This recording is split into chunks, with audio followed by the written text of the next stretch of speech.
C'est dur ou pas un concours de catégorie A? C'est une question qu'on me pose souvent lorsque je rencontre des gens, alors en tant que directeur des ressources humaines hein, dans ma collectivité, ou dans les commentaires de ma chaîne YouTube.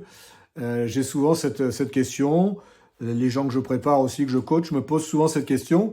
Ils sont toujours impressionnés par les personnes qui ont eu un concours de catégorie A.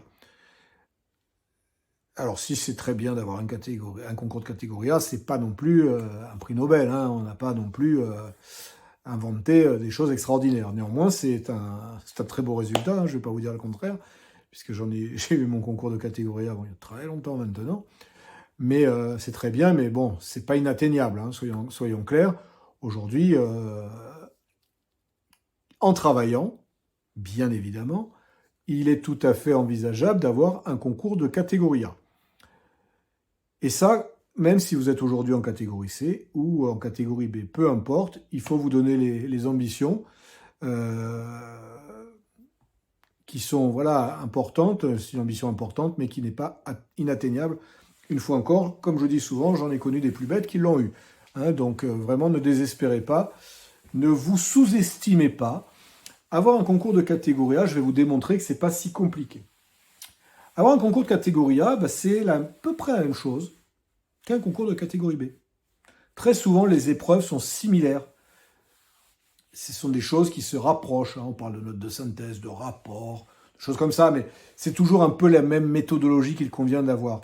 La seule grosse différence, c'est le degré d'exigence. Là où le même devoir, alors, je sais pas, je vais prendre la filière administrative, la fonction publique territoriale, le même devoir, il aurait eu 15 sur le concours de rédacteur, il n'aura peut-être que 12 sur le concours d'attaché territorial, vous voyez.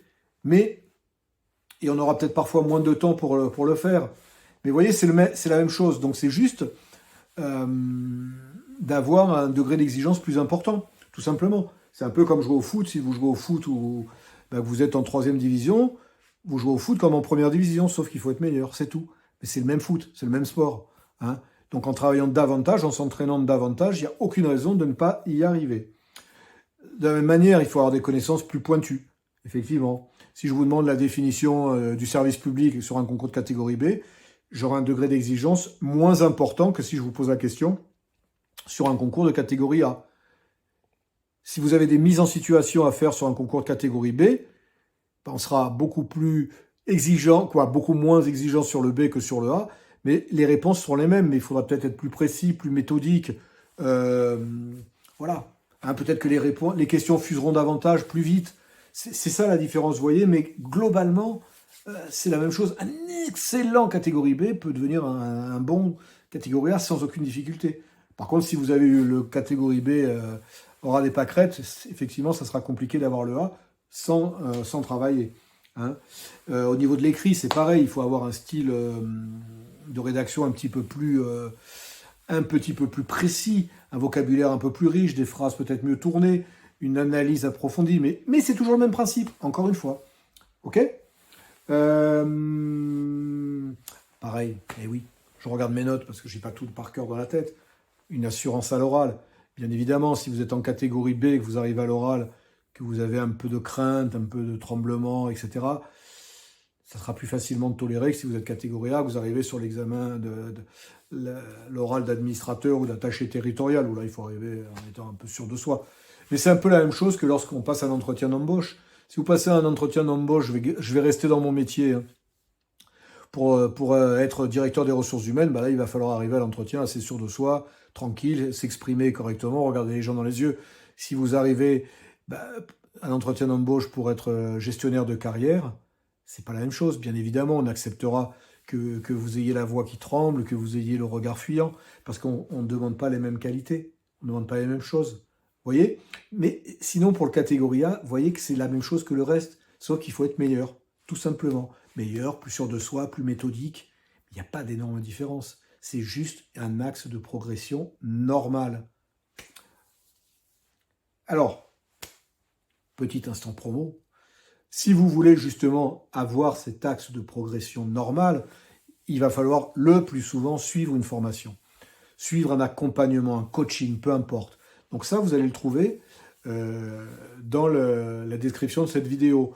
Vous allez pouvoir découvrir ma formation sur l'oral, mon coaching, donc pareil, qui est un coaching à l'oral, mais aussi un accompagnement que j'ai mis en place il y a peu de temps et qui a son petit succès, j'avoue, qui va être chaque semaine de bénéficier de conseils ponctuels, de vidéos exclusives, d'articles un peu plus approfondis, etc., d'une possibilité d'échange entre nous via un chat.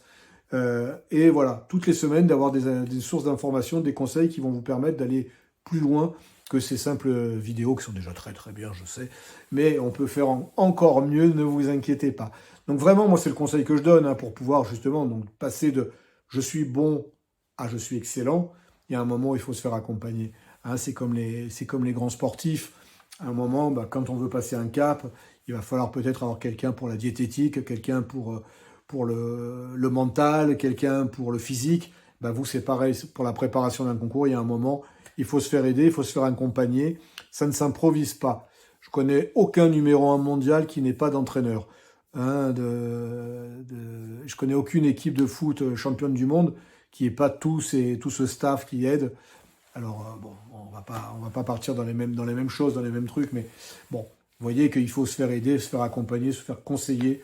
C'est toujours bien, et puis se faire relancer aussi un moment quand on en a marre, qu'on est fatigué, qu'on se dit, oh là, à quoi bon faire tout ça, ça sert à rien. Si, quand vous avez un coach ou quelqu'un qui vous suit dans le cadre d'un accompagnement, lui, il va vous pousser au cul, excusez-moi l'expression, et il va relancer la machine quand les choses iront moins bien. Voilà, je suis fatigué aujourd'hui, j'ai le rhume, non, j'ai pas le temps de préparer mon oral, je le ferai demain. Non, que nenni. Moi, je vais vous pousser aux fesses de temps en temps pour vous rappeler vos objectifs et faire que les choses continueront d'avancer. Ça, c'est important, ok? Alors, pour finir cette vidéo, je voulais vous faire un petit secret. Vous donner un petit secret, qui est une histoire vraie, puisque c'est la mienne. Je n'ai jamais réussi le concours de catégorie B. Je confesse. Mais par contre, j'ai eu tous les concours et examens de catégorie A du premier coup. Donc, vous voyez, tout ça pour vous dire que il suffit juste d'être d'avoir la bonne motivation. J'étais peut-être pas assez motivé pour les B. Bon, je n'ai pas raté 50 fois non plus, j'ai raté 2 fois, c'est tout. Et j'étais archi motivé pour les A. J'ai bossé la méthodologie, je me suis fait un plan de travail, une organisation de fou. C'était vraiment mon objectif de l'année. Je peux vous assurer qu'à l'époque, j'ai rien lâché. Pourtant, j'avais plus de 35 ans, si ma mémoire est bonne. J'avais vraiment envie de réussir et je l'ai eu. Donc tout ça pour vous dire que le concours de catégorie A, c'est jamais qu'un concours de catégorie B qui est amélioré. Ok?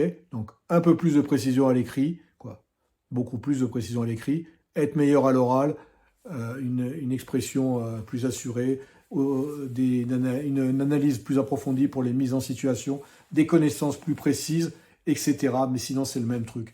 Donc franchement, si vous vous lancez dans le concours de catégorie B, quelle que soit l'administration, ne vous dites pas dans le A, c'est pas pour moi, c'est pas vrai, vous pourrez y arriver avec peut-être plus de travail, plus d'endurance, mais je peux vous dire que vous pourrez y arriver. Si vous vous sentez d'avoir le B, vous pouvez vous sentir d'avoir le A. Ok? Allez, je vous dis à très bientôt dans une prochaine vidéo. Pensez à vous abonner, à partager, à liker et surtout à bien aller voir dans la description de cette vidéo et découvrir la communauté qui commence à bien se développer et à avoir des super résultats surtout. Voilà. Donc je vous dis à très bientôt.